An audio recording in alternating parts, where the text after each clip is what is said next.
denaturalization or loss of U.S. citizenship.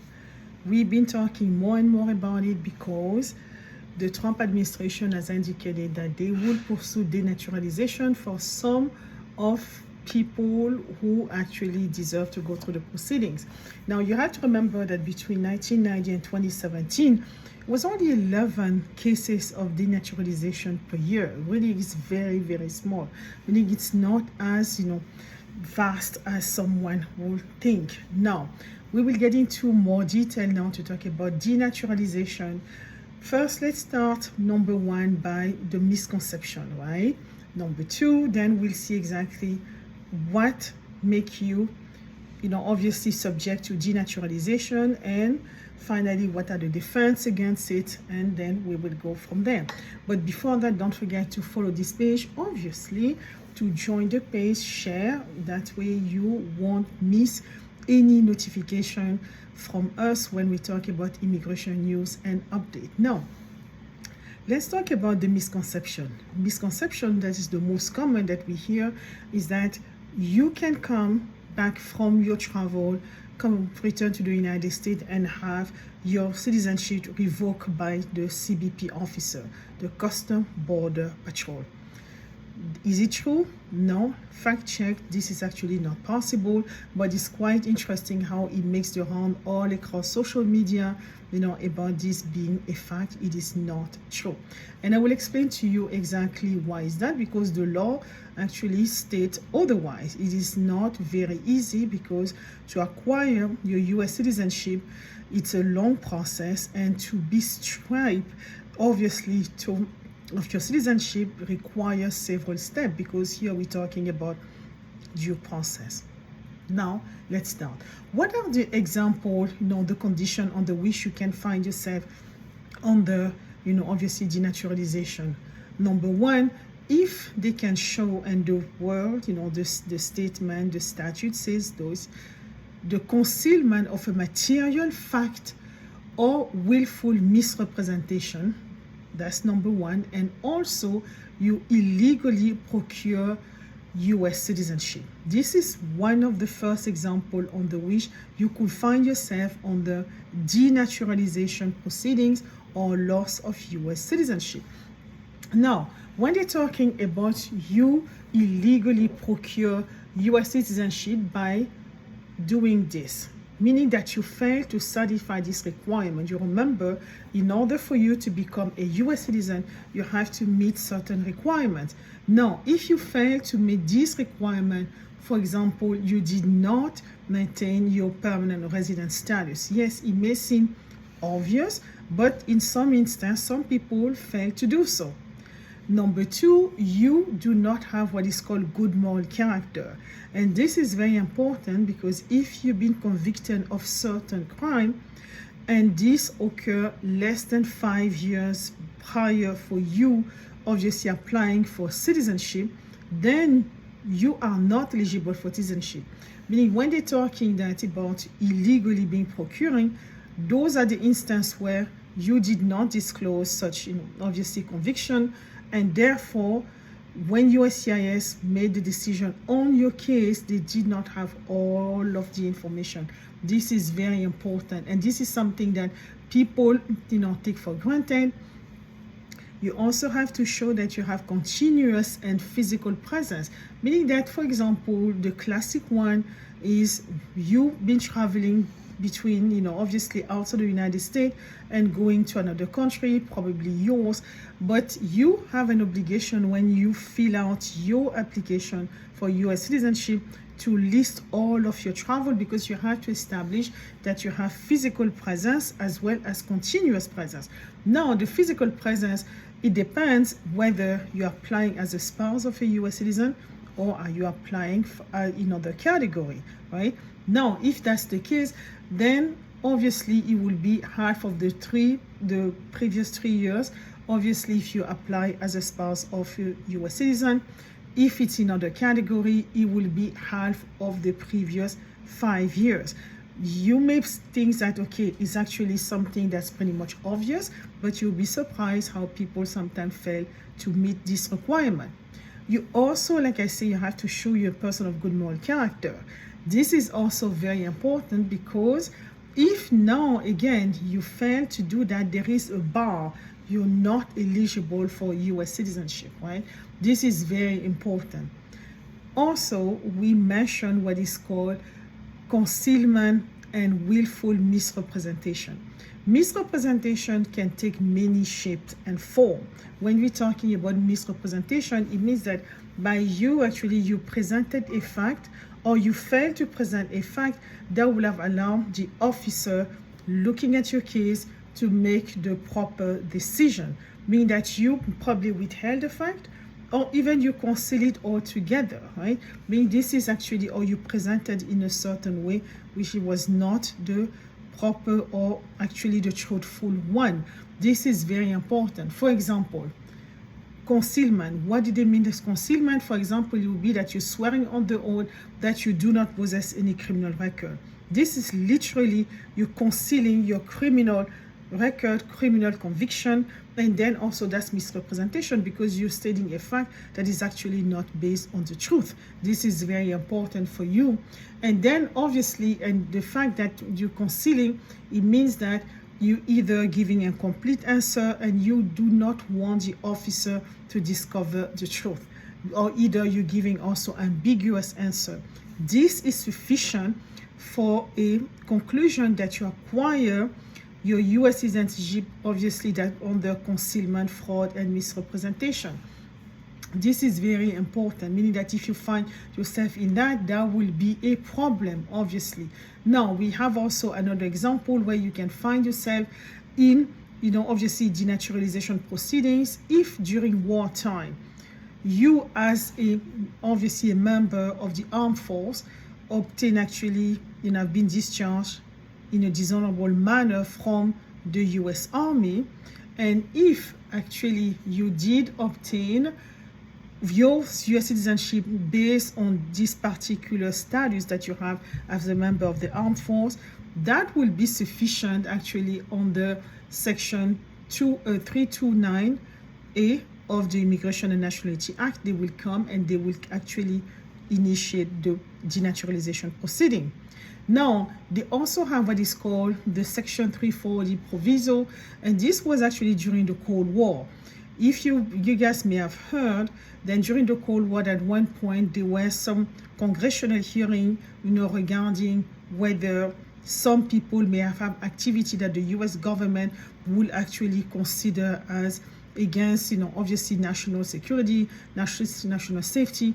In this particular event, if under this particular provision of Section 340A, you did actually refuse to attend this congressional hearing, it was enough for the government to start denaturalization process. But like I told you at the beginning of the video, it's extremely rare.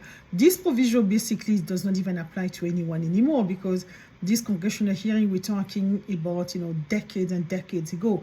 But it's still on the books for, whatever reason, it is on the book. Now, if you find yourself in the denaturalization process, how do you defend against it? First of all, who initiate the process? Contrary to what may believe, the misconception that is actually being, shared all over social media, you cannot just have the officer at the airport making a determination that you need to lose your citizenship and just revoke the citizenship on the spot. It does not work like that. Remember, citizenship is very important. It's a right that has been granted to you. And then obviously you have to be afforded due process. This is a fundamental when we're talking about legal right. People seems to actually forget about that because obviously otherwise you will have the right actually to go to court, for the manner in which your citizenship was revoked because it did not follow the letter of the law. Now, how does this start? It starts with USCIS. USCIS has actually to make a recommendation for you to have your U.S. citizenship revoked, meaning that, and obviously they have to build the case and then forward it to the U.S. Attorney's Office to prosecute the case. And the U.S. Attorney's Office bring it to the district court, the district court that has jurisdiction on your residence. That's how the process starts. As you can see, there are several steps. Actually, we can see figures even after 2017 that shows that there are about 2,500 cases that were actually sent, by USCIS saying that, okay, they need a second look, that denaturalization proceedings should have been started. But out of those 2,500, they did not even, get less than 10%, of cases actually went before the district court. Just to tell you that it's extremely rare and it's not as easy, because it is actually a very important right that you will be stripped of, right? Meaning that it's not as easy.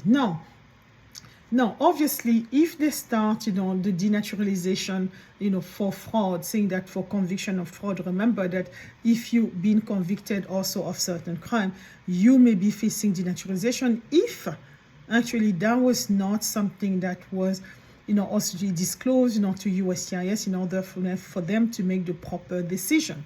Now, under the Immigration Nationality Act, automatically they ask the court to revoke the citizenship if you've been convicted of what is called naturalization fraud, right? Meaning it is actually there.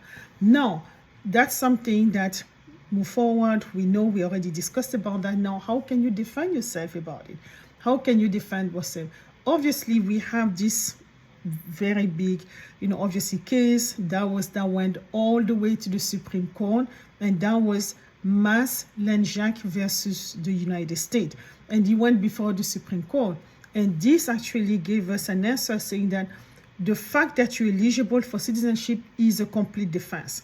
Yes, because if they're trying to come and say that, now you will be facing denaturalization proceedings, your defense also is to show, but you know what? I was eligible for citizenship. And this is exactly what the Supreme Court actually ruled in this particular case, by stating that obviously this is a complete defense, but saying that yes, even though you have the criminal and the civil denaturalization proceeding, it is a defense, and saying that you as an individual was qualified and you cannot be denaturalized. Obviously, we have even more information here, obviously, in other circuit court. Here we're talking about, the appellate, the Supreme Court, but the Fifth Circuit, the Ninth Circuit also rule on this. Also, number two, you can use what is called a factual-based defense. If you want to have a factual-based defense, you will have to use the fact in your case to defend yourself against denaturalization, right? Meaning that obviously we have one of the cases that we can actually talk about. This is a case also, that's what between around the Second World War, because remember, denaturalization cases are very, very rare. And this is the case of the United States versus Horowitz, and that was during the Cold War era. And a federal court in Virginia found that this young man of 18, that was 18 years old, he was so ignorant. He was a member of the Communist Party, but he was ignorant of what exactly were their ambition, what they were advocating, that he did not even comprehend the reality of their political platform. And therefore he joined, and of course, he wanted to navigate the labor market, but his intention were not to get rid of the United States government. And therefore, the court actually said that the defendant, based on the fact of the case, what is that, is the defense to say that, yes, he was actually attached to the U.S. Constitution. He did not even understand exactly what is the political platform of the Communist Party. And that's how he actually overcame the charge, of course, the criminal charge, and stating that, yes, he was joining the Communist Party, basically is against the U.S. government, and then therefore he should lose his U.S. citizenship. The court actually found this to be a valid defense. And of course, when we're talking about concealment, every time we're talking about misrepresentation, you have to show that he was material. Yes, this is very important. When they say as material, that's a defense too. You can say, okay, you know what? Yes, you actually accusing me of misrepresentation. You're accusing me of concealing a certain fact. But was it actually material, right? You have to show that it's a material fact. And this is actually something that the Supreme Court also, ruled on this particular fact under the Kungis, Kugyys. That's the Supreme Court, and said that the test for materiality actually has to be met, obviously with convincing evidence before moving forward and ruling that the person should be denaturalized. And then that's why we go back actually to this big case. That's Mr. Maslanjak versus the United States.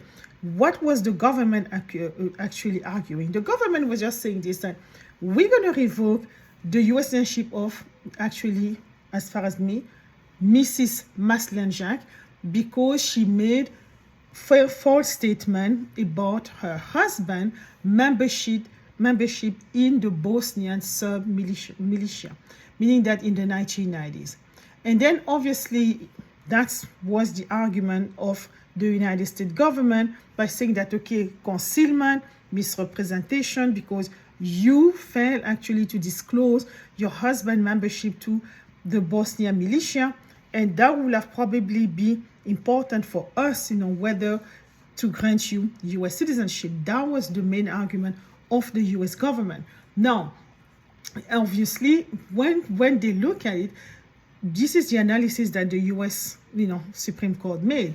They look and they say that when they make the decision, when the jury, because she went to a proceedings even before the case ended up before the Supreme Court, the court said that the jury should have evaluated how much knowledge will have affected, obviously, a reasonable person, an official, right? And then obviously, if that's the case, to basically what they're saying in plain English, was this really material? The fact that she did not disclose.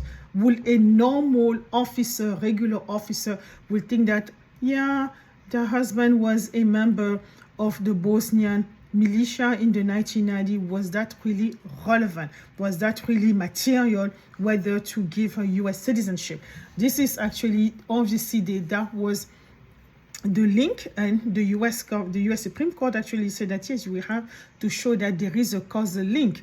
But if you cannot show that, it's material, you should not be actually facing denaturalization proceeding, because you have a solid defense. Meaning that obviously they will say, and that's what, obviously the government was relying on that. Then they have to say that the court and investigation-based theory for the prosecution, that the government must show, one, that the misrepresentation was sufficiently relevant, and obviously, was it the only evidence concerning the citizenship qualification, and the investigation would have disclosed some legal disqualification. Meaning, in other words, to say that, okay, when you want to become a U.S. citizen, there are some qualifications that you have to show. The court is asking whether this was actually the only evidence. The fact that her husband was a member of the militia was not really the qualification to citizenship. Meaning, was it material? That's all of this is to tell you, was it material? Meaning that very important. Meaning, if you can show that in your case, if you ever face denaturalization proceeding, that it was not material, then you should put this forward, obviously. And then you have to also present as a defense the truthfulness and ambiguity. Meaning, some defendants are saying that, of course, you have to show obviously that under the naturalization application, when they're asking you some question, right? Therefore, and then the government is stating, okay, based on your answer on this question, we think that there is misrepresentation, there is concealment. Then you have to show that, yes, whether it was actually ambiguous or whether it was actually, whether you answer with truthfulness, right? Because if you can show that the question was ambiguous, then that's a defense. Because for you answer the way you understood it, it was not very clear. The government also has a burden and obligation to have very clear question in order to elicit clear answer. This is important. And this is, again, it was on the Nowak and Meisenberg, the Supreme Court consider this type of question, right? If the question was this one, whether the applicant was a believer, quote, in anarchy, right? Or associated with an organization which teach and advocate anarchy of the overthrow of existing government in this country. That is actually, the Supreme Court said that he was ambiguous, right? They said that he was ambiguous, and then obviously the defendant they did not disclose their membership to the Communist Party, but the US Supreme Court said that, okay, but the question was not clear enough to warrant the disclosure of such organization. Meaning that if it's ambiguous, then you can defend yourself like this, right? But basically, as you can see, and then obviously there is also procedural argument, meaning that you can also defend yourself, if, for example, you have to show that the denaturalization proceedings, they have to have what is called clear and unequivocal and convincing evidence, meaning there is no doubt. The issue, there is no doubt. As long as there is doubt, remember, we talk about talking about the ambiguous question.